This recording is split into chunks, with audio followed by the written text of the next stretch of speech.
und herzlich willkommen auf meinem neuen Kanal. Viele kennen mich vielleicht schon von TCFSD, machen halt lustige Videos und diesmal wollte ich ein neues Format gründen zum Thema Abnehmen. Es werden aber auch noch andere Videos kommen, also Ideen habe ich jetzt noch keine, aber die werden bestimmt noch kommen. Dieses Abnehmprogramm soll 110 Tage dauern, weil, falls ihr euch fragt genau, warum 110 Tage, weil dann fliege ich in Urlaub und ich wollte ein bisschen schlanker werden. Und ich möchte auf jeden Fall so an die 10 Kilo verlieren. Und wenn ihr Bock habt mitzumachen, dann könnt ihr das gerne machen. Ich zeige euch dann die Rezepte mit Bildern und dann würde ich mal sagen, los geht's.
Wie ihr seht, habe ich kein Abendessen gemacht, weil ich einfach zeitlich das nicht geschafft habe.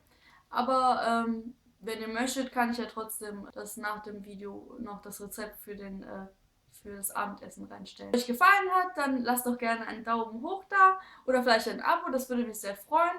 Könnt ihr mir ja Tipps oder Tricks oder sonst was unten in die Kommentare schreiben.